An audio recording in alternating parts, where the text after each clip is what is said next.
बिस्मिल्लाहिर्रहमानिर्रहीम अस्सलाम वालेकुम। आज की हमारी वीडियो केमिस्ट्री के ऊपर है, यूनिट 1 है 9th क्लास का, फंडामेंटल्स ऑफ केमिस्ट्री। आज की वीडियो में मैं सारे टेस्ट योरसेल्फ वाले जो इसके क्वेश्चन है वो करवाऊंगा, इसलिए आप लोगों ने मेरी वीडियो जो है वो कंप्लीट देखनी है। तो सबसे पहले देखिए, हमारे पास जो टेस्ट योरसेल्फ 1.1 है, उसके अंदर जो इसका पार्ट नंबर 1 है वो क्या पूछ रहे हैं हमसे। वो कह रहे हैं in which branch of chemistry behaviour of gases and liquids is studies. मतलब कौन सी केमिस्ट्री की ब्रांच है जिसके अंदर गैसेज और लिक्विड का बिहेवियर जो है वो स्टडी किया जाता है, दोनों का, गैसेज भी और लिक्विड भी। तो इसके आंसर में आप लिखेंगे physical chemistry the branch of chemistry which studies the behaviour of both gases and liquids. मैं ज़्यादा जो है वो डिटेल में एक्सप्लेन नहीं करूँगा, क्योंकि मैंने यूनिट के जो ऑलरेडी मैंने लेक्चर करवाए हुए हैं उनके अंदर ये सारी चीज़ें मैंने बहुत ब्रीफली जो है वो एक्सप्लेन की हुई हैं। अगर आप लोगों को यहाँ पे नहीं समझ आएगी, ठीक है, तो आप लोग वहाँ पे रेफर कर सकते हैं। अभी सिर्फ मैं आंसर लिख के बताऊंगा कि आप लोगों ने कैसे इसके एग्जाम के अंदर आंसर लिखने हैं, ठीक है। तो आप लिखेंगे physical chemistry is the branch of chemistry which studies the behaviour of both gases and liquids. इसके बाद इसका पार्ट नंबर 2 देखें, जो हमारे पास टेस्ट योरसेल्फ 1.1 है उसका। वो कह रहा है डिफाइन बायोकेमिस्ट्री, मतलब बायोकेमिस्ट्री को डिफाइन करें। तो इसके आंसर में आप लोग लिखेंगे the branch of chemistry that deals with the study of physical and chemical changes occur in living organisms, for example study of DNA, bacteria, carbohydrates and protein extra extra. ठीक है, मतलब ये केमिस्ट्री की ऐसी ब्रांच होती है जो study करती है फिजिकल और केमिकल जो चेंजेस हो रही होती है ना लिविंग ऑर्गेनिजम्स के अंदर, ठीक है, उनको स्टडी करती है। मसलन हमारा डीएनए हो गया, बैक्टीरिया, कार्बोहाइड्रेट्स वगैरह आप एग्जाम्पल में लिख सकते हैं। तो आपने ये बस सेम ऐसे ही इसका आंसर लिखना है। इसके बाद इसका जो पार्ट नंबर 3 है उसमें वो पूछ रहा है विच branch of chemistry deals with preparation of paints and paper. मतलब केमिस्ट्री की कौन सी ब्रांच है जो डील करती है पेंट्स और पेपर बनाने के अंदर, ठीक है। तो आप इसके आंसर में लिखेंगे industrial chemistry deals with the preparation of paints and paper. क्योंकि देखें हमारे जो पेंट्स और पेपर है ना वो लार्ज स्केल के ऊपर, इंडस्ट्रियल स्केल के ऊपर जो है वो प्रिपेयर हो रहे होते हैं, प्रोड्यूस हो रहे होते हैं, ठीक है। तो हमारी जो इंडस्ट्रियल केमिस्ट्री है वो इन चीज़ों को जो है वो डील करती है। तो इसके बाद नेक्स्ट है कि हमारे पास जो पार्ट नंबर 4 है इसमें वो पूछ रहा है in which branch of chemistry the metabolic process of carbohydrates and protein are studies, ठीक है। तो इसके आंसर में आप लोग लिखेंगे in biochemistry the metabolic process of carbohydrates and protein is studied. आप अगर बुक के अंदर जो ये गिवन है ना इसकी जो ब्रांचेज हैं, ठीक है, जो केमिस्ट्री की, ठीक है, उसको अगर आप लोग पढ़ेंगे तो उनके अंदर आप लोगों को ये जो है ना वो सारे हिंट जो है वो क्लियरली जो है वो मिल जाएंगे, ठीक है। तो जब आप बायो केमिस्ट्री पढ़ रहे होंगे तो उसके अंदर आपको ये मेटाबॉलिक प्रोसेस जो है कार्बोहाइड्रेट्स का और प्रोटीन का वो आप लोगों को वहाँ पे क्लियरली मिल जाएगा। तो इसके बाद नेक्स्ट देखिए हमारे पास इसका जो पार्ट नंबर 5 है टेस्ट योरसेल्फ 1.1 का, उसमें पूछ रहा है in which branch of chemistry deals with atomic energy and its uses in daily life.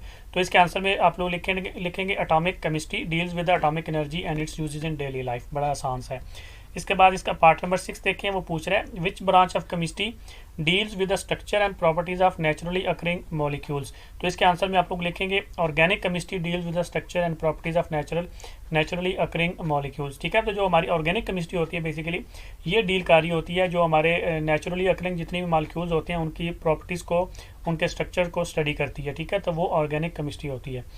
इसके बाद नेक्स्ट आ जाए हमारे पास जो टेस्ट योरसेल्फ 1.2 है यूनिट 1 का, उसमें वो पार्ट नंबर 1 क्या है, वो है can you identify mixture element and और compound out of the following. Coca Cola, petroleum, sugar, table salt, blood, gunpowder, urine, aluminium, silicon, tin, lime and ice cream, ठीक है। तो इसके बारे में मैंने डिटेल से मेरे जो यूनिट है उसके अंदर मैंने लेक्चर दिया हुआ है कि मिक्सचर क्या होते हैं, एलिमेंट्स क्या होते हैं, कंपाउंड्स क्या होते हैं। अगर आप लोगों को डिफ्रेंशिएशन नहीं आती है तो काइंडली मेरे लेक्चर जो है उसको जाके देखें, फिर आप लोगों के लिए ये क्वेश्चन करना बहुत आसान हो जाएगा। अभी मैं सिर्फ आप लोगों को आंसर लिख के दूंगा। तो इसके आंसर में देखें हमारे पास मिक्सचर में कोका कोला है, पेट्रोलियम है, ब्लड है, गन पाउडर है, यूरिन है और आइसक्रीम है। इस एलिमेंट में एल्यूमिनियम है, सिलिकॉन है और टिन है। इसके अलावा कंपाउंड में शुगर है, टेबल सॉल्ट है और लाइम है, ठीक है। तो ये सारी होती है मिक्सचर होती है, मतलब जिनकी कंपोजिशन जो है उनको हम बाद में जो है वो किसी फिजिकल मीन से जो है वो सेपरेट कर सकते हैं। एलिमेंट जो होता है हमारे पास सिंगल एक एलिमेंट जो होता है वो, ठीक है, जो किसी के साथ कंबाइन नहीं हुआ वो होता है। कंपाउंड में जो होते हैं मोर देन 2 या 2 से ज़्यादा एलिमेंट्स जो होते हैं वो कंबाइन हुए होते हैं, ठीक है।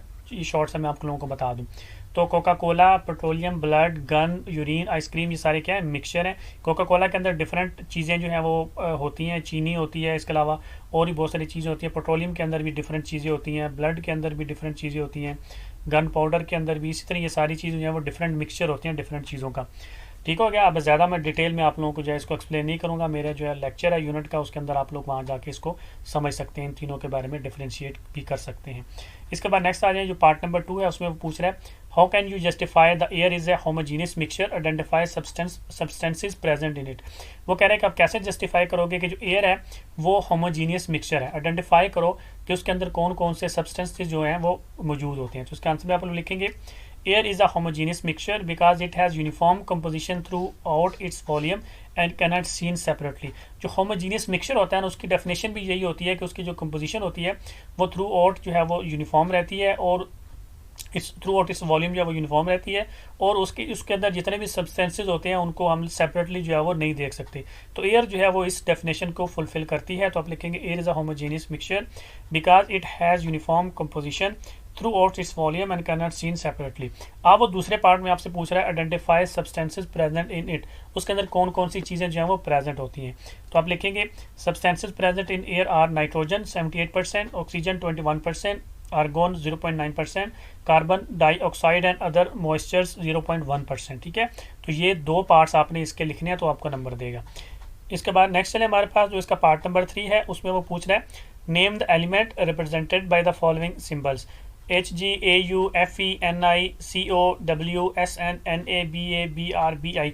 अब वो कह रहा है कि इन ये जो सिंबल उसने दिए हैं ये किस एलिमेंट को जो है वो रिप्रेजेंट कर रहे हैं। तो आंसर में देखें हमारे पास जो HG है ये मरकरी होता है, AU गोल्ड होता है, FE आयरन होता है, NI निकल होता है, CO कोबाल्ट होता है, W जो टंगस्टन होता है, SN टिन होती है, NA सोडियम होता है, BA बेरियम होता है, BR ब्रोमीन होता है और BI जो है वो बिस्मथ होता है हमारे पास। ठीक है, ये एलिमेंट्स के नाम आप लोगों को जो है वो आने चाहिए। तो ये सारे आपने इस तरीके से लिखने हैं। इसके बाद नेक्स्ट चलें इसी टेस्ट योरसेल्फ का जो पार्ट नंबर 4 है 1.2 का पार्ट नंबर 4 जो है उसमें वो कह रहा है name a solid liquid and gases element that exist at the room temperature.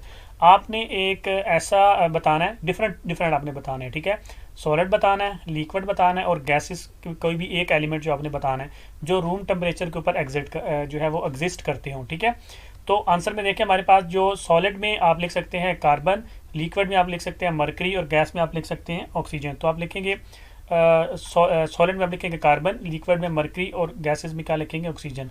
ये तीनों क्या करते हैं रूम टेम्परेचर के ऊपर एग्जिस्ट करते हैं। इसके बाद इसका पार्ट नंबर 5 देखें टेस्ट योरसेल्फ 1.2 का, उसमें वो कह रहा है विच elements do the following compounds contain. या अब वो अब हमको कंपाउंड दे रहा है, इसके अंदर जो होते हैं ना वो 2 या 2 से ज़्यादा एलिमेंट्स होते हैं। ठीक है, कंपाउंड के अंदर पहले आपने याद रखना है।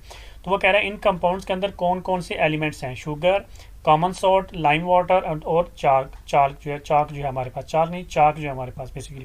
तो इसका आंसर में आप लिखेंगे शुगर के अंदर देखिए हमारे पास जो है उसका फार्मूला मैं लिख देता हूँ C12H22O11 होता है। तो इसका मतलब है इसके अंदर कार्बन होती है, इसके अंदर हाइड्रोजन होती है और इसके अंदर ऑक्सीजन होते हैं। ठीक है, तो आप लिखेंगे sugar contains carbon, hydrogen and oxygen elements. ठीक है, अगर आपको फार्मूला आता है तो आप इसका आंसर जो है वो ईजिली दे सकते हैं। इसके बाद नेक्स्ट आ जाए हमारे पास जो कॉमन सॉल्ट है उसको बोलते हैं NaCl। तो कॉमन सॉल्ट के अंदर होता है सोडियम और क्लोरीन होती है हमारे पास। ठीक है, इसके बाद नेक्स्ट आ जाए हमारे पास लाइम वाटर का फार्मूला होता है CaOH/2। ठीक है, लाइम वाटर के अंदर हमारे पास है कैल्शियम, हाइड्रोजन और ऑक्सीजन जो है वो उसकी एलिमेंट्स हमारे पास मौजूद हैं। इसके बाद आज हमारे पास जो चाक है उसका फार्मूला होता है CaCO3 जिसको कैल्शियम कार्बोनेट भी बोलते हैं। इसके अंदर हमारे पास कैल्शियम है, इसके अंदर हमारे पास कार्बन है, इसके अंदर हमारे पास ऑक्सीजन है। ठीक है, तो इस तरीके से आपने जो है इसका आंसर देना है। अगर आप लोगों को ये फार्मूले आते हैं तो फिर तो आप इनका आंसर दे सकेंगे। ये आपने याद रखना है कि हाइड्रोजन फॉर एग्जांपल इधर 22 है तो बस आपने एक ही दफ़ा बताना है कि हाइड्रोजन, ऐसे नहीं बताना कि 22 एलिमेंट्स ऑफ हाइड्रोजन, ऐसे नहीं, सिर्फ एक ही दफ़ा बताना है हाइड्रोजन मतलब कार्बन, हाइड्रोजन और ऑक्सीजन इसके अंदर है फॉर एग्जांपल। ठीक है, उसने सिर्फ आपसे एलिमेंट्स पूछे हैं कि कौन कौन से हैं, कितने हैं, ये उसने नहीं पूछा।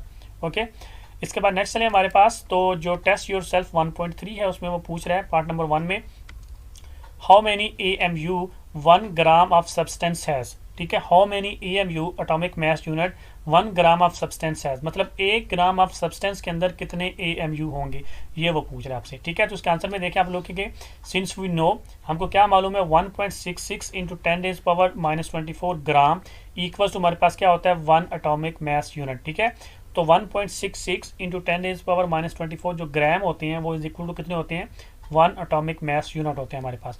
अब वो हमसे पूछ रहा है कि 1 ग्राम के अंदर कितने होंगे। तो 1 ग्राम बनाने के लिए 1.66 × 10⁻⁻24 इधर मल्टीप्लाई हो रहा है तो दूसरी तरफ जाके क्या हो जाएगा डिवाइड। तो मैं लिखूंगा 1 gram is equal to 1/, 1.66 into 10⁻⁻24 AMU। अब 1 आवर 1.66 इंटू 10⁻⁻24 कैलकुलेटर से जब आप लोग करेंगे तो 1 ग्राम इज इक्वल टू हमारे पास आंसर आएगा 6.22 इंटू 10⁻23 AMU। ठीक है, माइनस जो 10⁻⁻4 है ना ऊपर जाएगी तो 10⁻+24 हो जाएगी, लेकिन 1 ओवर 1.66 करेंगे तो आपके पास यहाँ पे जो है वो आता है। तो इसको जब आप स्टैंडर्ड फॉर्म में लिखेंगे तो ये जो है वो +1 होके -1 होके तो क्या हो जाएगी हमारे पास 23 रह जाएगी। जब आप कैलकुलेटर से करेंगे तो यही आपका आंसर आएगा। ठीक है, एटॉमिक मास यूनिट। तो आप लिखेंगे हैंस 1 ग्राम ऑफ सब्सटेंस है 6.22 इंटू 10⁻23 AMU। ठीक है, तो 1 ग्राम कोई भी सब्सटेंस जो है उसके अंदर 6.22 इंटू 10⁻23 एटॉमिक मास यूनिट होते हैं। ठीक है, तो इस तरीके से आपने इसका आंसर देना है। इसके बाद इसका पार्ट नंबर 2 देखें हमारे पास, जो टेस्ट योरसेल्फ 1.3 का पार्ट नंबर 2 है, उसमें वो पूछ रहे हैं is atomic mass unit is SI unit of N atomic mass. वो कह रहे हैं कि क्या AMU जो है वो हमारे पास SI यूनिट है एटॉमिक मास की। तो इसके आंसर में आप लिखेंगे नो, एटॉमिक मास यूनिट जो होती है AMU जो होती है is not SI unit since it's not drive from the set of base units. जो SI जो हमारे पास AMU होती है ना, ये हमारा जो बेस हमारी यूनिट्स होती है ना जो, उनसे ड्राइव नहीं की जाती। ठीक है, तो इसलिए ये क्या है हमारे पास SI यूनिट्स नहीं है। तो इसके बाद देखें हमारे पास नेक्स्ट जो इसका पार्ट नंबर 3 है, उसमें वो पूछ रहे हैं what is the relationship between atomic number and atomic mass. ठीक है, एटॉमिक नंबर और एटॉमिक मास के दरमियान में रिलेशनशिप आपसे वो पूछ रहा है। तो इसके आंसर में आप क्या लिखेंगे, देखें जो एटॉमिक नंबर होता है ना किसी भी एलिमेंट का, वो इक्वल टू होता है नंबर ऑफ प्रोटॉन्स उसके अंदर, उसके न्यूक्लियस के अंदर जो नंबर ऑफ प्रोटॉन्स होते हैं वो उसका एटॉमिक नंबर होता है, और उसको किससे डिनोट करते हैं, Z से, कैपिटल Z से उसको डिनोट करते हैं। लेकिन जो एटॉमिक मास होता है, ठीक है, वो सम होता है प्रोटॉन्स का और न्यूट्रॉन्स का। न्यूक्लियस के अंदर प्रोटॉन और न्यूट्रॉन्स होते हैं, उन दोनों को ऐड करें तो हमारे पास आता है एटॉमिक मास, और इसको डिनोट करते हैं कैपिटल A से। ठीक है, समझ आई। जो सिर्फ नंबर ऑफ प्रोटॉन्स होते हैं उनको एटॉमिक नंबर बोलते हैं, और जो number of proton plus neutrons होते हैं उनको एटॉमिक मास बोलते हैं। तो आप लिखेंगे so we can write atomic mass A is equal to atomic number plus neutrons. तो बेसिकली हम लोग जो एटॉमिक मास होगा हमारे पास वो इज इक्वल टू क्या होता है हमारे पास, एटॉमिक नंबर प्लस न्यूट्रॉन्स। ये इसका रिलेशनशिप बन रहा है। एटॉमिक मास जो है वो इज इक्वल टू होता है एटॉमिक नंबर प्लस न्यूट्रॉन, मतलब एटॉमिक नंबर के अंदर अगर हम लोग न्यूट्रॉन ऐड कर दें तो हमारे पास एटॉमिक मास आ जाता है। ये इसका क्या है, रिलेशनशिप है। इसके बाद नेक्स्ट देखें, इसका जो पार्ट नंबर 4 है उसमें वो पूछ रहा है डिफाइन रिलेटिव एटॉमिक मास। ठीक है, रिलेटिव एटॉमिक मास को डिफाइन करना है। इसका आंसर में आप लिखेंगे the relative atomic mass of an element is the average mass of an atom that element is as compared to 1/12 the 1/12 the mass of an atom of carbon 12 isotopes। ठीक है, relative atomic mass basically relative है ना, उसको हम क्या कर रहे होते हैं, कंपेयर कर रहे होते हैं। जो कार्बन 12 आइसोटोप्स होता है ना, उसका 1/12 जो मास है उसके साथ हम लोग क्या कर रहे होते हैं, कंपेयर कर रहे होते हैं। तो इसके बाद नेक्स्ट देखिए हमारे पास जो इसका पार्ट नंबर 5 है, उसमें वो पूछ रहा है why atomic mass of an atom is defined as relative atomic mass. मतलब कि जो एटॉमिक मास होता है किसी भी एटम का, वो रिलेटिव एटॉमिक मास के हिसाब से क्यों डिफाइन किया जाता है। तो इसके आंसर में आप लोग लिखेंगे the mass of an atom is defined as relative atomic mass because it is too small to determine practically. मतलब ये इतना छोटा होता है कि इसको प्रैक्टिकली हम लोग क्या कर सकते हैं, बड़ी मुश्किल से, बल्कि बहुत मुश्किल, नामुमकिन एक किस्म का आप कह लें कि उसको फाइंड करना जो होता है वो ऑलमोस्ट मुश्किल होता है, प्रैक्टिकली मुश्किल होता है। तो इसलिए हम इसको क्या करते हैं, हम इसको रिलेट करते हैं कार्बन 12 आइसोटोप के साथ, और हम इसको जो है वो उस तरीके से फाइंड कर लेते हैं। ठीक है, तो सिंपल आपने इसके अंदर ये एक लाइन लिखनी है, the mass of an atom is defined as the relative atomic mass because it is too small to determine practically. इसके बाद नेक्स्ट आ जाए हमारे पास जो है टेस्ट योरसेल्फ 1.4, उसमें पार्ट नंबर 1 देखिए हमारे पास है, वो है what is the relationship between empirical formula and formula unit. इनके ऊपर जो है जितने भी फार्मूला यूनिट्स हैं, एम्पेरिकल फार्मूलाज हैं, ये सारे जो हैं इनके ऊपर मॉलिक्यूलर फार्मूला जो है, इन सब की डेफिनेशंस, इन सब की एक्सप्लेनेशन मैंने जो मेरा यूनिट था, यूनिट नंबर 1, उसके अंदर मैंने डिटेल्स अपने नोट्स के अंदर नोट्स बनवाए हुए हैं। तो आप काइंडली वहाँ पे जाके देख लेना अगर आप लोगों को समझना आई तो। अभी मैंने जस्ट जो है वो आपको एग्जाम में आपने कैसे लिखना है, मैंने सिर्फ वो आपको नोट्स बना के देने हैं। तो इसके आंसर में आप लोग क्या लिखेंगे, आप लिखेंगे the empirical formula of a chemical compound is the simplest whole number ratio of elements present in a compound.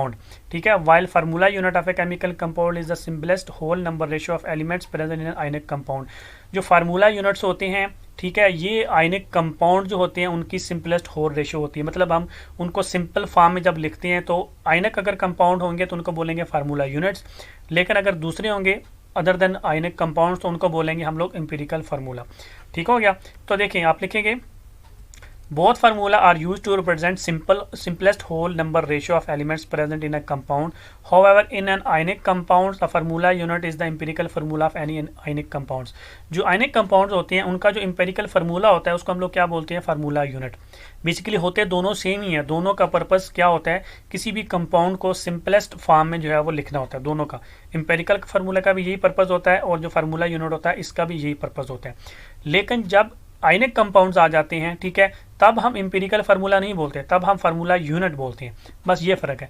काम और पर्पस दोनों का सेम होता है. लेकिन क्या होता है कि आयनिक कंपाउंड्स में हम लोग उनको एम्पिरिकल फार्मूला नहीं बोलते बल्कि फार्मूला यूनिट बोलते हैं. बस ये डिफरेंस. तो ठीक हो गया यहाँ तक. अब इसके बाद नेक्स्ट देखिए हमारे पास जो पार्ट नंबर 2 है इसका, उसमें वो पूछ रहे हैं how can you differentiate between molecular formula and empirical formula. अब वो आपसे एम्पिरिकल फार्मूला और मॉलिक्यूलर फार्मूला के दरमियान में डिफरेंशिएशन पूछ रहे हैं. ऊपर आपसे वो एम्पिरिकल फार्मूला और फार्मूला यूनिट के दरमियान में डिफरेंशिएशन पूछ रहा था. तो इसके आंसर में आप लोग लिखेंगे the empirical formula of a chemical compound is the simplest whole number ratio of elements present in a compound. जो भी मैंने थोड़ी देर आपको पहले बताया, जो एम्पिरिकल फार्मूला होता है ना, ये सिंपलेस्ट होल नंबर रेशियो होती है. लेकिन जो हमारे पास मॉलिक्यूलर फार्मूला होता है ये उसका कंप्लीट और एक्चुअल फार्मूला जो होता है उसको मॉलिक्यूलर फार्मूला बोलते हैं. तो आप लिखेंगे while molecular formula is the actual number of atoms of each element present in A molecule of that compound. ठीक है, तो जितने भी एलिमेंट्स उस मॉलिक्यूल ऑफ दैट कंपाउंड, मतलब उसके अंदर जितने भी प्रेजेंट होंगे एलिमेंट्स, उन सबको एक्चुअल नंबर में जब आप लिखते हैं, एक्चुअल जब लिखते हैं तो उसको क्या बोलते हैं हमारे पास मॉलिक्यूलर फार्मूला. लेकिन जब आप उनको शॉर्ट फॉर्म में, सिंपल फॉर्म में जब हम लिखते हैं तो वो होता है एम्पिरिकल फार्मूला. फॉर एग्जांपल देखिए हमारे पास, अब हमारे पास जो होता है ना मॉलिक्यूलर फार्मूला, वो इज इक्वल टू होता है एम्पिरिकल फार्मूला और पावर उसकी होती है एन. एन का मतलब होता है 1 2 3 4 5 एंड सो ऑन.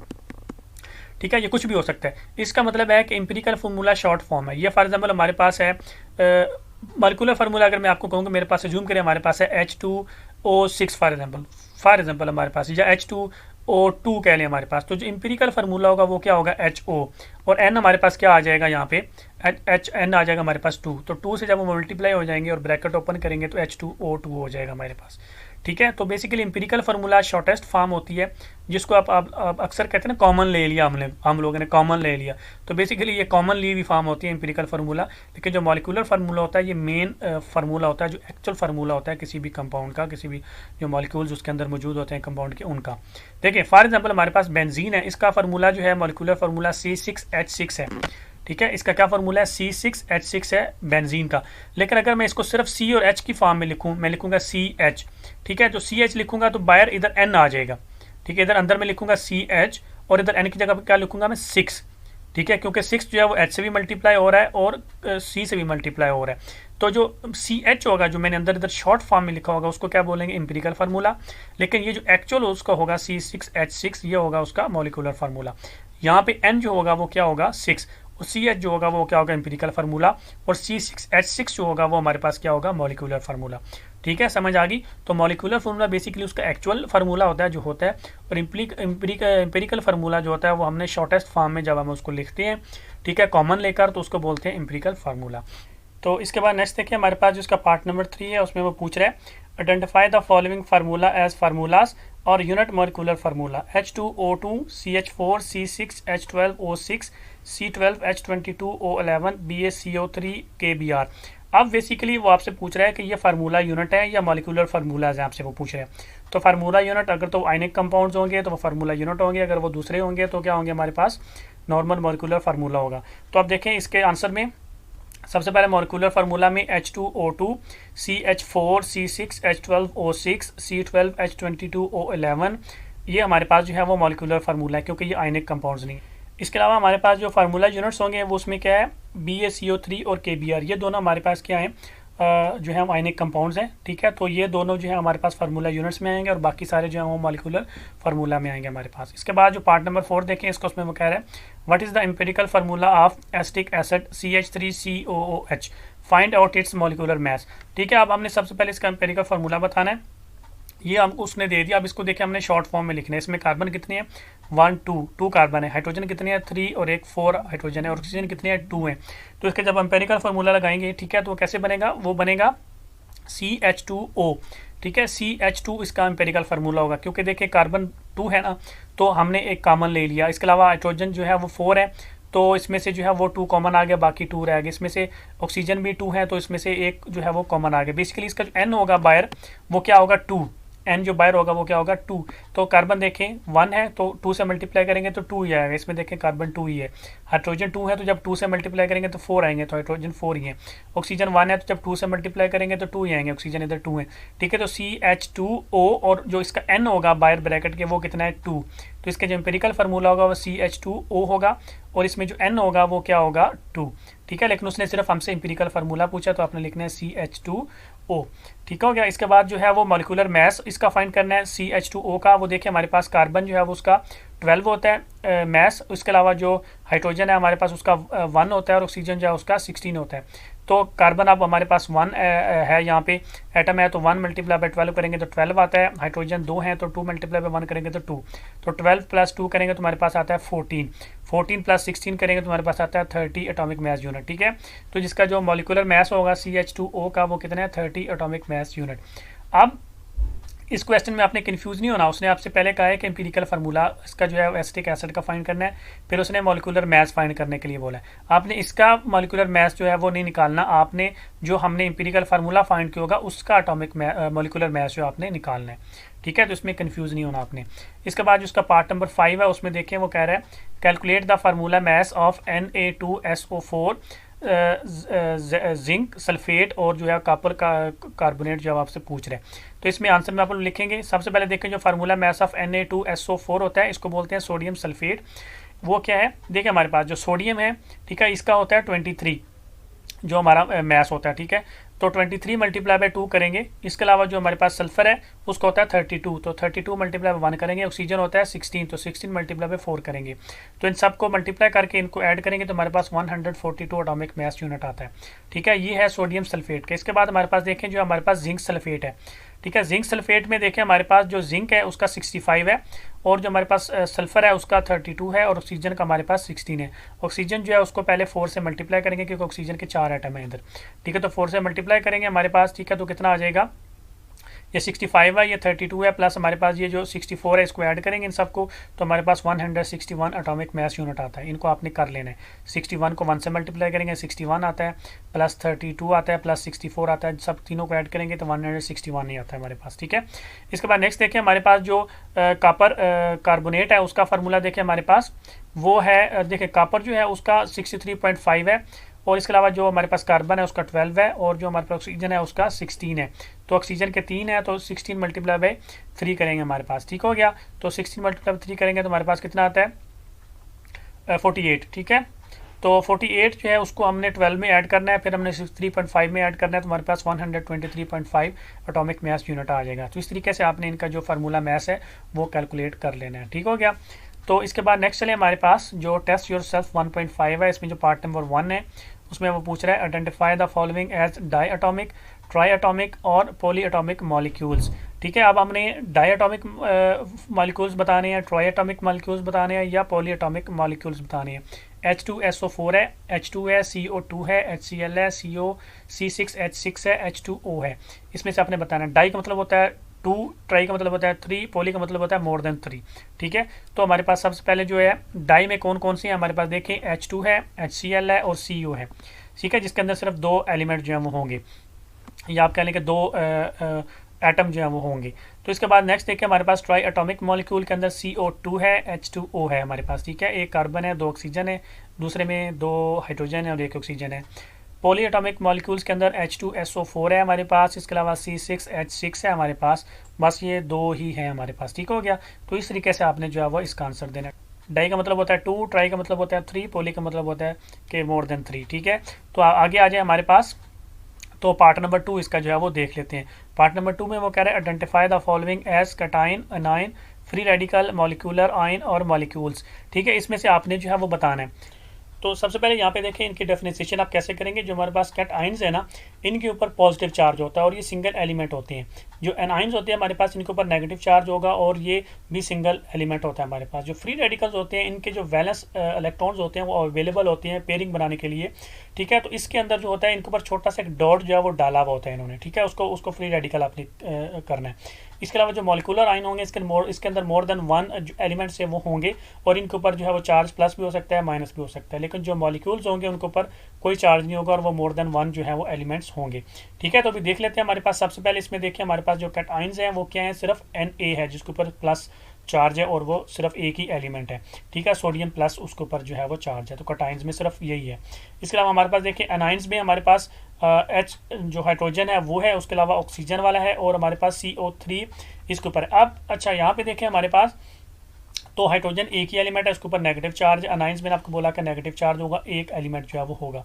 ऑक्सीजन भी देखें हमारे पास उसके ऊपर नेगेटिव चार्ज है, एक ही एलिमेंट है, लेकिन ये हमारे पास कार्बोनेट है, ठीक है। तो बेसिकली अब हो क्या रहा होता है, ये कार्बोनेट को हम अनाइंस की फॉर्म में क्यों लिख रहे होते हैं, बॉन्डिंग इनके अंदर जब बॉन्डिंग बन रही होती है, ठीक है, आयनिक कंपाउंड्स बॉन्डिंग जब बन रही होती है इनके अंदर, तो कैल्शियम जो होता है उसको एक हम लोग पार्टी जो है वो तस्वर करते हैं और जो हमारे पास कार्बोनेट बन रहे होते हैं ये एक पार्टी जो है वो तस्वर किए जाते हैं, ठीक है। तो हमारे पास जो कैल्शियम होता है उसके ऊपर +2 चार्ज आ रहा होता है और जो कार्बोनेट होता है इसके ऊपर -2 चार्ज आ रहा होता है। ये as a whole one unit ही एक्ट कर रहे होते हैं। तो जब ये as a whole one unit act कर रहे होते हैं तो इसलिए इनको जो है वो अनाइंस की कैटेगरी में लिखते हैं, ना कि मॉलिक्यूलर आयन की कैटेगरी में लिखते हैं, ठीक है। तो इनको जो है वो अनाइंस वाली कैटेगरी में ही आपने लिखना है क्योंकि ये as a one whole as a act जो है वो कर रहे होते हैं केमिकल रिएक्शन के अंदर, ठीक हो गया। तो इसके बाद नेक्स्ट देखिए हमारे पास फ्री रेडिकल सिर्फ हमारे पास ब्रोमीन है, उसके ऊपर एक डॉट है और किसी के ऊपर डॉट जो है वो नहीं है। इसके अलावा मॉलिक्यूलर आयन के अंदर जो है वो हमारे पास N2+ है, मतलब नाइट्रोजन प्लस है, इसके अलावा और कोई भी नहीं है हमारे पास, ठीक है। तो क्योंकि ये हमारे पास Cl2 है लेकिन इसके ऊपर कोई चार्ज नहीं है, अगर इसके ऊपर उन्होंने कोई चार्ज फॉर एग्जांपल दिया होता तो फिर हम इसको मॉलिक्यूलर आयन लिख सकते थे। इसके बाद देखिए हमारे पास जो मॉलिक्यूल्स में हमारे पास N2 है, Cl2 है, O2 है, मतलब नाइट्रोजन, क्लोरीन और ऑक्सीजन हमारे पास है, ठीक है। तो इस तरीके से आपने लिखना है। अगर तो सिंगल एलिमेंट होगा और उसके ऊपर प्लस चार्ज होगा तो आपने लिखना है कैटायंस। अगर सिंगल एलिमेंट होगा और उसके ऊपर नेगेटिव चार्ज होगा तो आपने लिखना है अनाइंस। अगर सिर्फ ये छोटी सी डॉट ऊपर दी होगी इसका मतलब होता है कि उसके अंदर उसके पास वैलेंस इलेक्ट्रॉन अवेलेबल है, ठीक है, तो उसको क्या बोलेंगे, फ्री रेडिकल्स। इसके अलावा मॉलिक्यूलर साइन में मोर देन वन एलिमेंट्स जो है वो होंगे, ठीक है, और उनके ऊपर कोई चार्ज होगा उनको बोलेंगे मॉलिक्यूलर आयन, मतलब मॉलिक्यूल के आयन। इसके अलावा मॉलिक्यूल्स के अंदर मोर देन वन एलिमेंट है लेकिन उनके ऊपर कोई चार्ज नहीं होगा तब उसको बोलेंगे मॉलिक्यूल्स, ठीक है। तो इस तरीके से आपने इनको जो है वो डिफरेंशिएट करना है। तो इसके बाद नेक्स्ट चलिए हमारे पास तो टेस्ट योर सेल्फ की 1.6 है, उसमें पहला जो पार्ट है हमारे पास उसमें क्या पूछ रहा है, which term is use to represent the mass of 1 mole of molecule of a substance. मतलब कि कौन सी टर्म जो है वो हम यूज़ करते हैं जिसके अंदर हमने रिप्रेजेंट करना होता है 1 मोल ऑफ मॉलिक्यूल का जो मैस होता है उसको एज ए उसको रिप्रेजेंट करने के लिए जो हम लोग वो टर्म यूज़ करते हैं। तो इसके आंसर में आप लिखेंगे gram molecular mass is use to represent the mass of 1 mole of molecules of a substance. मतलब किसी भी सब्सटेंस का जो 1 मोल होता है ना उसको रिप्रेजेंट करने के लिए हम ग्राम मॉलिक्यूलर मैस जो है वो यूज़ करते हैं। तो आपने इसके अंदर बस ये लिखना है। इसके बाद जो इसका पार्ट नंबर 2 है वो देखें, उसमें वो पूछ रहा है how many atoms are present in 1 gram atomic mass of a substance. मतलब 1 ग्राम एटॉमिक मैस होगा किसी भी सब्सटेंस का, उसके अंदर कितने एटम्स होंगे। तो इसके आंसर में देखें आप लोग 1 gram atomic mass of substance जो होता है वो इक्वल टू होता है एवोगैड्रो नंबर के, ठीक है। और एवोगैड्रो नंबर जो होता है वो 6.02 × 10⁻23 होता है। तो इसका मतलब हो गया कि 1 ग्राम एटॉमिक मैस जो होता है किसी भी सब्सटेंस का उसके अंदर 6.02 × 10⁻23 एटम्स जो है वो होते हैं, ठीक है, 1 ग्राम के अंदर, ठीक है। किसी भी सब्सटेंस का जो 1 ग्राम एटॉमिक मैस होगा उसके अंदर कितने एटम्स होंगे, 6.02 × 10⁻23 एटम्स होंगे, ये आपने याद रखना है। इसके बाद इसका पार्ट नंबर 3 देखें, वो है explain the relationship between mass and mole of a substance. मतलब मैस और जो मोल है किसी भी सब्सटेंस का उसके दरमियान में अपने रिलेशनशिप बताना है। तो देखिए हमारे पास जो रिलेशनशिप है मैस और मोल ऑफ सब्सटेंस का वो क्या है, हमारे पास मैस ऑफ ए सब्सटेंस जो होता है उसको हम ग्राम में लिखते हैं, ठीक है, वो इज इक्वल टू होता है number of moles multiply by molar mass of a substance. तो इसके बाद नेक्स्ट चलिए हमारे पास जो पार्ट नंबर 4 है वो देखें वो क्या है, वो है find out the mass of 3 moles of oxygen atom. मतलब 3 मोल्स ऑफ ऑक्सीजन एटम का जो मैस है वो कितने हमने फाइंड करने हैं। तो इसके आंसर में आप देखें सबसे पहले हमारे पास जो मोल्स हैं ऑक्सीजन एटम के वो गिवन है, वो कितने हैं, वो हैं 3 मोल्स ऑक्सीजन के, उसने हमको 3 मोल्स जो हैं वो दिए हैं। इसमें जो देखें हमारे पास जो मोलर मैस है ऑक्सीजन का, ऑक्सीजन एटम का वो कितना है हमारे पास, वो है 16 ग्राम पर मोल, ठीक है। हम निकाल सकते हैं वहाँ पे जो मोलर मैस ऑक्सीजन का वो है 16 ग्राम। पर मोल, और जो हमारे पास मोल्स ऑक्सीजन के वो कितने हैं, 3 मोल्स हैं हमारे पास। अब देखिए हमारे पास फार्मूला होता है मास ऑफ ऑक्सीजन एटम, वो हमारे पास इज इक्वल टू हमारे पास क्या होगा, number of moles multiply by molar mass of oxygen atom. ठीक है, तो मास ऑफ ऑक्सीजन एटम जो है वो इक्वल टू क्या होगा, number of moles multiply by molar mass of oxygen atom. तो देखिए जो मास ऑफ ऑक्सीजन एटम होगा वो इक्वल टू होगा नंबर ऑफ मोल कितने हैं 3 मल्टीप्लाई बाय मोलर मास कितना है 16। तो हमारे पास कितना आ जाएगा, mass of oxygen atom is equal to आ जाएगा 48 ग्राम। ठीक है, ये क्या है इसका आंसर है। अब नेक्स्ट पार्ट देखिए हमारे पास जो पार्ट नंबर 5 है, इसमें देखें ना, मैं थोड़ा सा एक्सप्लेन कर दूं आप लोगों को। ये देखें, ठीक है, हमारे पास जो मोलर मास ऑक्सीजन का होता है वो 16 ग्राम पर मोल होता है। पर मोल मतलब एक मोल के अंदर 16 ग्राम होता है ऑक्सीजन। तो 3 मोल होंगे तो कितना ऑक्सीजन होगा, मल्टीप्लाई बाय 3 करेंगे ऑफकोर्स। ठीक है, एक मोल के अंदर 16 ग्राम होता है, तो 3 मोल्स के अंदर कितना होगा, 48 ग्राम होगा, इसका ये मतलब है। तो पार्ट नंबर 5 में देखें, how many molecules of water are present in half mole of water, मतलब हाफ मोल वाटर के अंदर कितने मॉलिक्यूल्स होंगे वाटर के। ठीक है, तो इसके आंसर में आप लोग देखिए हमारे पास जो होता है ना 1 मोल ऑफ जो वाटर होता है, एक मोल जो वाटर होता है इसके अंदर कितने मॉलिक्यूल्स होते हैं, इसके अंदर होते हैं 6.02 इंटू 10⁻23 मॉलिक्यूल्स होते हैं। ये आपने याद रखना है, एक मोल के अंदर कितने मॉलिक्यूल्स होते हैं, 6.02 इंटू 10⁻23 मॉलिक्यूल्स होते हैं वाटर के। जब मॉलिक्यूल होगा तो उसको बोलेंगे मॉलिक्यूल, जब एटम होगा तो उसको बोलेंगे एटम। ठीक है, अगर एटम होता तो 6.02 इंटू 10⁻23 एटम्स होने थे उसके, फॉर एग्जाम्पल हाइड्रोजन के या किसी के भी। ठीक है, अब मॉलिक्यूल है वाटर, तो एक मोल ऑफ वाटर जो है वो इक्वल टू हमारे पास कितना होगा, 6.02 इंटू 10⁻23 मॉलिक्यूल्स होंगे, एटम नहीं होंगे, क्योंकि वाटर हमारे पास क्या है, मॉलिक्यूल है। ठीक है, तो अब एक मोल के अंदर इतने होंगे तो हाफ के अंदर कितने होंगे। ठीक है, मल्टीप्लाई कर देंगे 0.5 मल्टीप्लाई बाय 6.02 इंटू 10⁻23 मॉलिक्यूल्स, या आप इसको डिवाइडेड बाय 2 भी कर सकते हैं। ठीक है, या आप इसको मल्टीप्लाई बाय 0.5 भी कर सकते हैं, क्योंकि हमने हाफ के फाइंड करने हैं। तो हमारे पास 0.5 मोल ऑफ वाटर के अंदर कितने होंगे, जब इसको मल्टीप्लाई करेंगे तो हमारे पास आंसर आएगा 3.01 इंटू 10⁻23 मॉलिक्यूल्स ऑफ वाटर आएंगे। ये क्या है इसका आंसर है। एक मोल के अंदर जो है वो 6.02 इंटू 10⁻23 मॉलिक्यूल्स होते हैं, तो हाफ मोल के अंदर ऑफकोर्स उससे हाफ होंगे। ठीक है, हाफ होंगे, या मल्टीप्लाई बाय 0.5 कर लें, उसका हाफ ले लें, एक ही चीज़ है। इसके बाद नेक्स्ट चले हमारे पास, तो जो टेस्ट योर सेल्फ 1.7 है इसके अंदर, ये बहुत इंपॉर्टेंट है टेस्ट योर सेल्फ 1.7। इसमें जो पार्ट नंबर 1 है उसमें है how many atoms of sodium are present in 3 moles of sodium and what is the mass of it. अब वो कह रहा है कि कितने एटम्स ऑफ सोडियम, सोडियम के कितने एटम जो है वो 3 मोल्स ऑफ सोडियम के अंदर होंगे, एटम पूछ रहा है वो आपसे। ठीक है, और इसका मास भी आपने जो है वो बताना है। तो देखिए हमारे पास जो 1 मोल ऑफ सोडियम है वो इक्वल टू हमारे पास क्या होगा, अभी थोड़ी देर मैंने आपको पहले बताया। अब सोडियम जो है वो एटम है, अब मॉलिक्यूल्स की जगह पे हमारे पास आएगा एटम, तो लिखा होगा 6.02 इंटू 10⁻23 एटम्स ऑफ सोडियम। अगर हमारे पास जो मोल है वो किसी मॉलिक्यूल के गिवन होंगे तो दूसरी तरफ आएगा मॉलिक्यूल्स ऑफ दैट मॉलिक्यूल। ठीक है, अब हमारे पास सोडियम जो एटम है, इसलिए 1 mole of sodium atom has 6.02 into 10⁻23 atoms. ठीक हो गया। अब हमसे वो पूछ रहा है कि 3 मोल्स के अंदर कितने एटम होंगे, एक मोल के अंदर इतने होंगे, तो 3 मोल्स के अंदर हमारे पास कितने होंगे, ऑफकोर्स हम मल्टीप्लाई बाय 3 कर देंगे, 3 मल्टीप्लाई बाय 6.02 इंटू 10⁻23 एटम्स कर देंगे, तो हमारे पास आ जाएगा 3 moles of sodium has equals to हमारे पास आएगा 1.806 इंटू 10⁻23 एटम्स ऑफ सोडियम। ये इसका क्या है आंसर है। एक मोल के अंदर 6.02 इंटू 10⁻23 एटम्स हैं, तो 3 मोल्स के अंदर कितने होंगे, ऑफकोर्स मल्टीप्लाई बाय 3। अब दूसरे में वो पूछ रहा है कि इसका मास क्या होगा, तो ठीक है, तो जो मास ऑफ सोडियम एटम होगा वो इज इक्वल टू हमारे पास क्या होगा, number of moles multiply by molar mass of sodium atom. अभी थोड़ी देर पहले मैंने ये फार्मूला आपको बताया ना कि जो मास ऑफ सोडियम एटम होगा वो इज इक्वल टू क्या होगा, number of mole multiply by molar मास, कितने मोल्स हैं और एक मोल के अंदर उसका कितना मास होता है। तो देखिए हमारे पास जो mass of sodium is equal to number of moles कितने हैं 3, और जो मोलर मास सोडियम का होता है 23। एक मोल के अंदर जो सोडियम होते हैं ना वो 23 ग्राम होते हैं एक मोल के अंदर। ठीक है, तो 3 मोल्स के अंदर कितने होंगे, मल्टीप्लाई बाय 3 कर देंगे, तो mass of sodium atom is equal to हमारे पास आ जाएगा 69 ग्राम, और ये इसका क्या है आंसर है। ठीक है, एक मोल के अंदर 23 ग्राम जो है वो हमारे पास सोडियम एटम होते हैं, तो 3 मोल्स के अंदर 69 ग्राम जो हमारे पास होंगे। इसके बाद नेक्स्ट देखें इसका पार्ट नंबर 2, उसमें वो पूछ रहा है how many atoms are in 1 AMU and 1 gram of hydrogen. ठीक है, अब वो सबसे पहले कह रहा है कि कितने एटम्स हैं एक AMU में और 1 ग्राम ऑफ हाइड्रोजन के अंदर कितने जो है वो एटम्स हैं। सबसे पहले तो वो बेसिकली आपसे पूछ रहा है कि हाउ मैनी 1 EMU के अंदर कितने एटम्स हैं हाइड्रोजन के और 1 ग्राम के अंदर कितने एटम है हाइड्रोजन के, वो आपसे पूछ रहे हैं। आंसर में देखिए हमारे पास जो number of hydrogen atoms in 1 ग्राम होंगे, 1 ग्राम जो होता है ना इज इक्वल टू हमारे पास क्या होंगे, mass of hydrogen divided by molar mass of hydrogen multiply by Avogadro number.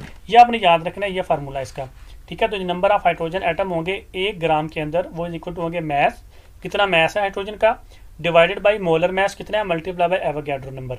तो देखिए number of hydrogen atom in 1 gram is equal to हमारे पास आ गया मास कितना है हाइड्रोजन का, उसने दिया हुआ 1 ग्राम दिया हुआ उसने। मोलर मास कितना होता है वो भी 1 है, तो 1 divided by 1 multiply by 6.02 into 10⁻23। तो जो number of hydrogen atom in 1 ग्राम होंगे वो इक्वल टू क्या आ जाएंगे, सेम यही आ जाएगा 6.02 इंटू 10⁻23 एटम्स।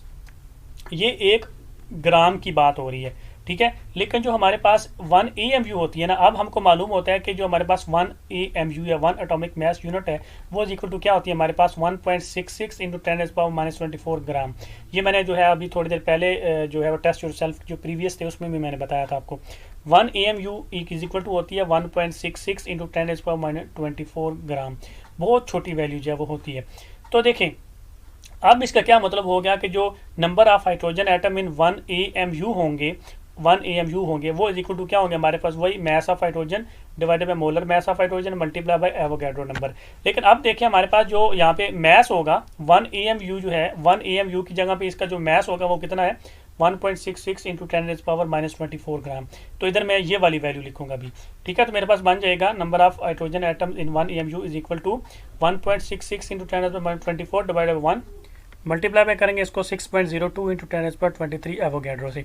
अब देखें तो ये 1 है, इसका कोई इफेक्ट नहीं है, मतलब ये ऊपर वाली दोनों आपस में जो है वो मल्टीप्लाई हो जाएंगी। तो मेरे पास जो number of hydrogen atom in 1 EMU आने हैं वो इक्वल टू क्या आ जाएंगे, 1 एटम हमारे पास आ जाएगा। जब इन दोनों को मल्टीप्लाई करेंगे, ये देखें ये +23 पावर है, ये -24 है, तो ये बेसिकली -1 10 की पावर -1 रह जाएगी इन दोनों को। लेकिन ये 6.02 और ये 1.66 करेंगे तो हमारे पास 0.99 समथिंग आता है, ठीक है। तो उसको जब राउंड ऑफ करेंगे तो हमारे पास 1 एटम जो है वो आंसर आता है। आपने इन दोनों को मल्टीप्लाई करना है कैलकुलेटर से, तो यही इसका जो है वो आंसर आएगा, ठीक है। बस ये आपने याद रखना है, जो 1 एटॉमिक मास यूनिट होती है वो इक्वल टू होती है 1.66 इंटू 10⁻24 ग्राम जो है वो होती है। तो मास की जगह पे आपने ये वैल्यू लगा देनी है जब आपने 1 EMU जो है वो निकाल रहा होना है। जब आपने 1 ग्राम का निकाल रहे होना है फिर तो आपने उसकी वैल्यू जो है वो जितनी उसका मास होगा वो आपने लिखना है। इसके बाद नेक्स्ट चलें, तो ये इसका आंसर है। नेक्स्ट चलिए हमारे पास जो इसका पार्ट नंबर 3 है उसमें वो कह रहा है how many atoms are present in 16 gram of oxygen and 8 gram of sulphur. मतलब 16 ग्राम ऑफ ऑक्सीजन के अंदर कितने एटम्स हैं और 8 ग्राम ऑफ सल्फर के अंदर कितने एटम हैं। अब हमने नंबर ऑफ एटम्स फाइंड करने हैं। तो देखें इसका आंसर बड़े आसान है, ये number of oxygen atoms in 16 gram is equal to हमारे पास क्या आएगा, mass of oxygen divide by molar mass of oxygen multiply by Avogadro number, ठीक है। तो ये हमारे पास सिंपल सा एक फार्मूला है, आपने याद रखना है। तो नंबर ऑफ ऑक्सीजन एटम जो है वो 16 ग्राम के अंदर इज इक्वल टू, अब मास कितने 16 ग्राम है, ठीक है। आपने मास याद रखना है 16 ग्राम मास ऑक्सीजन का, और मोलर मास उसका कितना है 16, तो आ जाएगा 16 divide by 16 multiply by 6.02 into 10⁻23। तो जो इसका जो है number of oxygen atom in 16 ग्राम उसके अंदर इज इक्वल टू कितने आ जाएंगे, सेम यही आ जाएंगे 6.02 इंटू 10⁻23 एटम्स। ये इसका आंसर है। अब सल्फर देखने हमने, सल्फर में 8 ग्राम है, तो अब लिखेंगे number of sulphur atoms in 8 gram equal to हमारे पास आ जाएगा mass of sulphur divided by molar mass of sulphur multiply by Avogadro number. तो वही इसके अंदर कितने होंगे इक्वल टू, अब मास कितना 8 है हमारे पास, ठीक है। अब सल्फर का मास है 8 ग्राम, तो और सल्फर जो है आप लिखेंगे 8 डिवाइड बाय 32, इसका मोलर मास है 32 मल्टीप्लाई बाय 6.02 इंटू 10⁻23। तो जब इनको करेंगे सॉल्व तो हमारे पास जो सल्फर के नंबर ऑफ एटम्स आ जाएंगे 8 ग्राम के अंदर वो आ जाएंगे 1.50 इंटू 10⁻23 एटम्स आ जाएंगे सल्फर के, ठीक है। तो number of oxygen atom in 16 ग्राम कितने थे 6.02 इंटू 10⁻23 एटम्स, और number of sulphur atoms in 8 ग्राम कितने थे 1.50 इंटू 10⁻23 एटम्स। इस तरीके से आपने इनको करना है। इसके बाद नेक्स्ट चलें, तो हमारे पास पार्ट नंबर 4 इसका, उसमें देखें is the mass of 1 mole of oxygen and 1 mole of sulphur same, ठीक है। वो कह रहा है कि जो मास है 1 मोल अगर ऑक्सीजन का और 1 मोल अगर सल्फर का हो तो क्या दोनों सेम होते हैं। तो अभी कर लेते हैं। देखिए आंसर में आप क्या लिखेंगे, 1 mole of oxygen has, 1 mole of oxygen उसका मैस कितना होता है, वो इक्वल टू होता है हमारे पास 16 ग्राम। मैंने अभी आपको थोड़ी देर पहले बताया ना कि 1 मोल के अंदर उसका कितना होता है, 16 ग्राम ऑफ मैस होता है 1 मोल के अंदर, ये ऑक्सीजन का है। और 1 मोल ऑफ सल्फर जो होता है उसके अंदर कितना होता है, वो होता है 32 ग्राम ऑफ मैस होता है उसके अंदर। तो ऑक्सीजन है 16 ग्राम 1 मोल के अंदर, सल्फर का है 32 ग्राम है 1 मोल के अंदर। तो ये दोनों क्या सेम है, ये सेम नहीं है। तो आप लिखेंगे hence mass of 1 mole of oxygen and 1 mole of sulphur is not same. ठीक है, दोनों डिफरेंट है। ऑक्सीजन जो है वो 16 ग्राम है 1 मोल के अंदर, सल्फर जो है वो 32 ग्राम है 1 मोल के अंदर। तो दोनों सेम नहीं है। आपने ये इस तरीके से जो है वो एक्सप्लेन करने, आंसर देने। इसके बाद नेक्स्ट देखिए हमारे पास जो इसका पार्ट नंबर 5 है, उसमें वो पूछ रहा है what do you mean by 1 atom of carbon and 1 gram atom of carbon. मतलब 1 एटम ऑफ कार्बन का क्या मतलब है और 1 ग्राम एटम ऑफ कार्बन का क्या मतलब है। तो इसका आंसर भी बड़ा सिंपल सा है। 1 एटम ऑफ कार्बन का क्या मतलब है, बेसिकली एक ही atom. 1 atom of carbon means there is only 1 carbon atom. ठीक है, 1 एटम ऑफ कार्बन कोई ज़्यादा लंबी चौड़ी बात नहीं है। इसका ये मतलब है कि 1 कार्बन एटम है हमारे पास, ये इसका मतलब है, बस सिंपल सी बात है। लेकिन जो हमारे पास 1 gram of atom of carbon है, इसका मतलब होता है कि 1 gram atom of carbon means the atomic mass of carbon express in gram which is 12 ग्राम। मतलब अब उसको हमने क्या किया हुआ, कार्बन का जो हमारे पास एटॉमिक मास है उसको हमने बेसिकली एक्सप्रेस किया हुआ है क्वांटिटी में, ग्राम्स में हमने एक्सप्रेस किया हुआ है, और वो कितना होता है, वो 12 होता है। ठीक है, तो आपने लिखना है 1 atom of carbon means there is only 1 carbon atom, while 1 gram atom of carbon means the atomic mass of carbon expressed in grams which is 12 gram. ठीक है, तो इसके बाद नेक्स्ट चले हमारे पास जो इसका पार्ट नंबर 6 है, उसमें वो है पूछ रहा है if 16 gram of oxygen contains 1 mole of oxygen atoms calculate the mass of 1 atom of oxygen in grams. अब वो कह रहा है 16 ग्राम ऑफ ऑक्सीजन है हमारे पास, कंटेन्स 1 मोल। 1 मोल मतलब 1 मोल के अंदर कितनी होते हैं हमारे पास, 16 ग्राम ही होते हैं ऑक्सीजन के, ये तो हमको पता है। ठीक है, वो कह रहा है कि हमने जो है वो मैस फाइंड करना है 1 atom of oxygen in grams. तो इसका आंसर देख लेते हैं। हमारे पास जो 1 मोल ऑफ ऑक्सीजन एटम है उसके अंदर हमारे पास कितनी है, 16 ग्राम हमारे पास है। ठीक है, 1 मोल ऑक्सीजन के अंदर कितनी है, 16 ग्राम है। तो देखिए 1 mole of oxygen atom has is equal to हमारे पास क्या है, 6.02 इंटू 10⁻23 एटम्स ऑफ ऑक्सीजन। अब देखिए हमारे पास अगर हमने इसको 1 मोल जो है किसी भी एलिमेंट का 1 मोल, अगर हमने 1 मोल को उसके मैस के हिसाब से देखना है तो जितना भी उसका मोलर मैस होगा उस हिसाब से वो आ जाएगा। ठीक है, तो अब 1 मोल ऑफ ऑक्सीजन एटम के पास 16 ग्राम है, लेकिन जो 1 मोल ऑफ ऑक्सीजन एटम है अगर हमने इसको नंबर ऑफ एटम्स के हिसाब से देखने तो 1 मोल के अंदर जो एटम्स होते हैं वो 6.02 इंटू 10⁻23 एटम्स होते हैं। ठीक है, 1 मोल के अंदर कितने एटम होते हैं, 6.02 इंटू 10⁻23 सब एलिमेंट्स के 1 मोल के अंदर इतने एटम्स होते हैं। ये ऐसे ही है कि 1 दर्जन के अंदर 12 केले होते हैं। एक ये ऊपर जो कह रहा है वो कह रहा है कि 1 केले का वजन जो है वो 16 ग्राम है फॉर एग्जांपल, और वो कह रहा है कि 1 दर्जन के अंदर कितने केले होते हैं, वो 16 केले होते हैं फॉर एग्जांपल, इस तरह वो कह रहा है। अब हमने बेसिकली जो है वो, अब देखें ये दोनों सेम है, इसका मतलब हो गया कि 6.02 इंटू 10⁻23 एटम्स जो हैं ऑक्सीजन के, उनका जो है वो कितना मैस हो गया, 16 ग्राम मैस हो गया। तो आप लिख सकते हैं इसको, देयरफॉर लिख सकते हैं 6.02 इंटू 10⁻23 एटम ऑफ ऑक्सीजन, उनका कितना मैस है, 16 ग्राम उनका मैस है। ठीक है, क्योंकि 1 मोल के अंदर 16 ग्राम, 1 मोल ऑफ एटम जो होता है ऑक्सीजन एटम, उसका कितना है, 16 ग्राम उसका जो है वो मैस होता है, और उसके अंदर कितने एटम्स होते हैं, इतने उसके अंदर एटम्स होते हैं। इसका मतलब है कि इतने एटम्स जो है ऑक्सीजन के, उनका कितना जो है वो मैस है, 16 ग्राम उनका मैस है। अब हमने निकालना है 1 एटम ऑफ ऑक्सीजन का मैस। तो 1 atom of oxygen is equal to हमारे पास उधर जाके क्या हो जाएगी, ये डिवाइड, तो 16 डिवाइडेड बाई 6.02 इंटू 10⁻23 ग्राम। तो ये हमारे पास 1 atom of oxygen is equal to कितना आ जाएगा, 2.65 इंटू 10⁻23 ग्राम। ये इसका आंसर है। ठीक है, 1 मोल ऑक्सीजन उसका जो है 16 ग्राम उसका जो है वो मैस है। 1 मोल के अंदर इतने एटम्स होते हैं, इसका मतलब है कि इतने एटम्स का जो मैस है वो इज इक्वल टू 16 ग्राम है। लेकिन हमने सिर्फ 1 एटम का जो है वो मैस फाइंड करना है, तो 1 एटम के लिए ये 6.02 इंटू 10⁻23 उधर जाके डिवाइड हो जाएगी, तो हमारे पास आंसर आएगा 2.65 इंटू 10⁻23 ग्राम। ठीक है, इसके बाद नेक्स्ट चलें तो हमारे पास जो पार्ट नंबर 7 है इसका, उसमें वो पूछ रहा है how many time is 1 mole of oxygen atom heavier than 1 mole of hydrogen atom.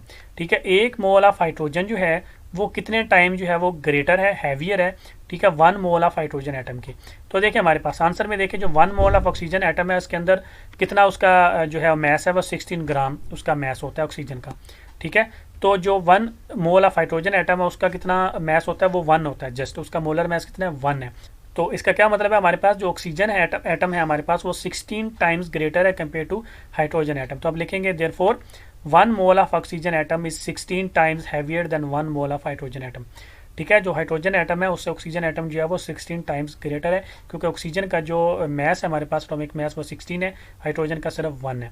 इसके बाद नेक्स्ट चले हमारे पास तो जो पार्ट नंबर 8 है उसमें वो पूछ रहे हैं why does 10 gram nitrogen gas contain the same number of molecules as 10 gram of carbon monoxide.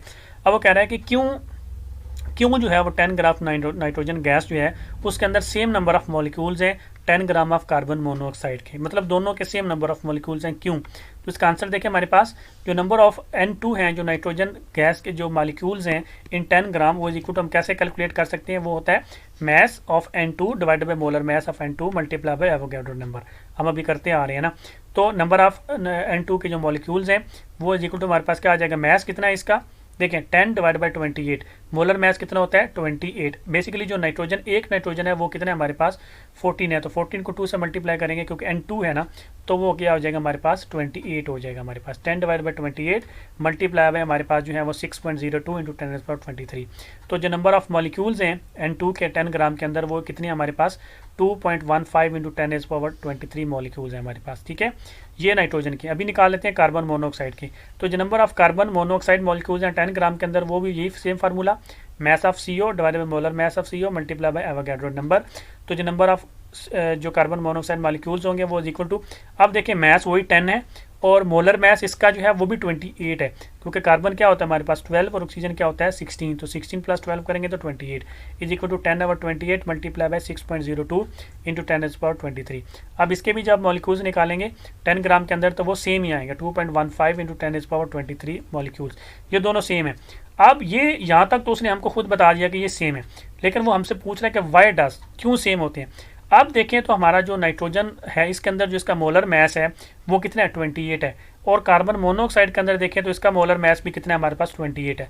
दोनों का मोलर मैस सेम होने की वजह से, ठीक है, इनके जो नंबर ऑफ मॉलिक्यूल्स हैं वो क्या है, सेम है। तो आप लिखेंगे 10 gram of nitrogen gas contain the same number of molecules as 10 gram of carbon monoxide because they have same molar mass which is 28 ग्राम पर मोल।